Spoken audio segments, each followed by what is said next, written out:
So, Ryan, serious question. What's your breakfast personality? My what? Are you the coffee and go type or the full English breakfast, don't talk to me until I've eaten type? Definitely the coffee and go. I'm not a morning eater. My brain needs caffeine before food. Oh, you're one of those people. I don't understand how you survive on just coffee. It's called discipline. Or maybe denial. I think it's denial. I can't function without food. If I skip breakfast, I get dramatic, like full I can't do this day mode. I could picture it, you standing in front of the fridge like it personally betrayed you. Exactly. It's emotional. Breakfast sets the tone for my whole day. That's kind of nice, though. There's something comforting about people who have real morning rituals. Totally. Breakfast is like a small act of self-care. But I'm curious, do you ever miss having a proper breakfast? Sometimes, yeah, especially when I travel and smell toast or pancakes in a hotel lobby. That smell hits something deep inside. The nostalgia of breakfast. I get it. It smells like childhood, right? Yeah, like slow mornings, sunshine, and no emails yet. Exactly. So, what was your childhood breakfast like, Ryan? I'm guessing cereal? You guessed right.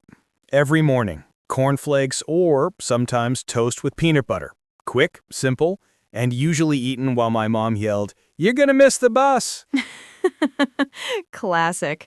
I can almost hear that voice. Yeah, mornings were a bit chaotic. I never really learned to enjoy breakfast. It was more like a task. You? Oh, total opposite. My family treated breakfast like an event. My dad made eggs every single day. Scrambled, fried, sometimes even an omelet if he felt fancy. That sounds amazing. It was. We'd all sit together, my mom with her tea, my brother complaining about school, and me just waiting for the jam toast. So, breakfast was kind of your family's bonding time. Yeah, exactly. Even now, when I eat breakfast alone, I still play soft music or scroll a bit, something to make it feel like a moment, not a rush. That's so different from mine. I usually drink coffee while reading emails. My morning soundtrack is my laptop fan. Very romantic. Hey, don't judge. There's a certain peace in silence and caffeine. Okay, but do you ever cook something special? Pancakes, maybe? Not really. But during lockdown, I tried making banana pancakes. They looked great on Instagram, tasted like disappointment. Oh no, what went wrong? Let's just say flour to banana ratio is important. Mine was more banana soup with a side of regret. That's the quote of the day. Banana soup with a side of regret. Yeah, my breakfast career ended there. I went back to coffee. I think breakfast people and coffee people live in different worlds. True. Yours is full of sunshine and toast. Mine's powered by caffeine and survival instincts. But that's what makes mornings interesting. We all start the same day, but in totally different ways. That's true. And somehow, it still connects us, even if it's just through the smell of toast across the street. It's funny. Breakfast says a lot about a person. Like, if someone eats oatmeal every morning, I instantly think, this person has their life together. So what do you think of someone who skips breakfast? Mysterious. Probably stressed or secretly living on snacks. That's painfully accurate. My breakfast is usually a handful of almonds at 10 a.m.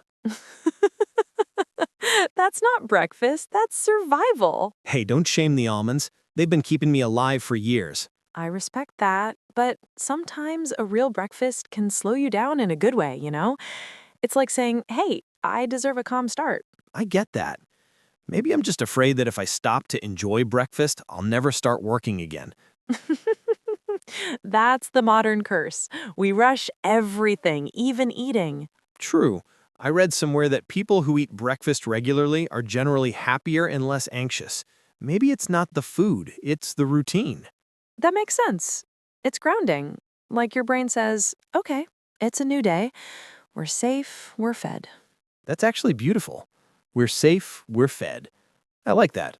Thanks. Maybe that's why I love breakfast so much. It's not just food, it's a moment to breathe before the chaos begins. That reminds me. My grandma used to say, a warm breakfast keeps the heart soft. Oh, I love that. That's such a grandmother thing to say, poetic and practical at the same time. She used to make rice porridge every morning. Simple but full of love. I think that's why I still find the smell comforting. So, deep down, you are a breakfast person, just in emotional denial. Maybe you're right. Maybe I'm just pretending to be tough with my coffee cup. Coffee is your armor, toast is my comfort blanket. That's the perfect summary of us. It's nice, though, how even something as small as breakfast can hold a memory, a story, or a feeling. You know, Ella, after talking about all this, I'm realizing how easily we treat mornings like a race. Yeah, we wake up, grab our phones, rush out, and call that starting the day. Exactly. But maybe starting the day should mean something gentler. Not just feeding the body, but the mind, too. I like that. Like giving yourself permission to slow down, even if it's just 5 minutes with a piece of toast. Or even just sitting by the window with a cup of coffee, watching the world wake up. That's actually how I start my weekends. I make avocado toast, open the window, and listen to the city waking up.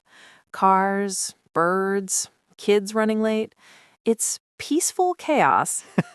Peaceful chaos. That's a nice phrase. I might borrow it. Go ahead, it's free. But really, I think breakfast reminds us to arrive in our day. That's true. Even if it's just one small act, making tea, buttering toast, it's like telling yourself, I'm here. I'm alive. Let's do this. Exactly. That's the beauty of simple things. They bring you back to yourself. You're making me want to cook something tomorrow morning. Do it, but maybe skip the banana soup this time. Yeah, lesson learned. I'll start with something safer, like toast. Baby steps. Look at that, character development. Maybe next week's episode should be about small habits that make mornings better. I like that because every small morning change can shape how the whole day feels. You know what's funny, Ryan? We just spent 10 minutes talking about breakfast and somehow it turned into a life lesson. That's true.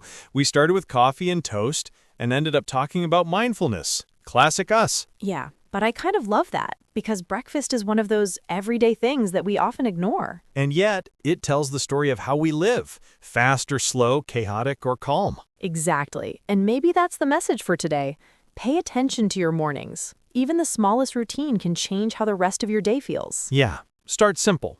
Eat something warm or just take a breath before checking your phone. Or make pancakes and fail miserably, but enjoy it anyway. Like I did.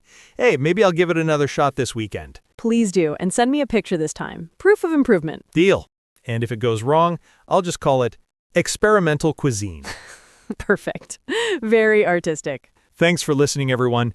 We hope today's chat made you smile and maybe reminded you to slow down a little tomorrow morning. Yeah, whether you're having cereal, toast, or just coffee, take that moment for yourself. Because that small, quiet moment, that's where peace starts. Well said. And hey, if you enjoyed this episode, don't forget to follow our podcast. We'll be back next time with another everyday English conversation all about morning habits that actually work. Until then, have a beautiful breakfast, everyone. See you soon.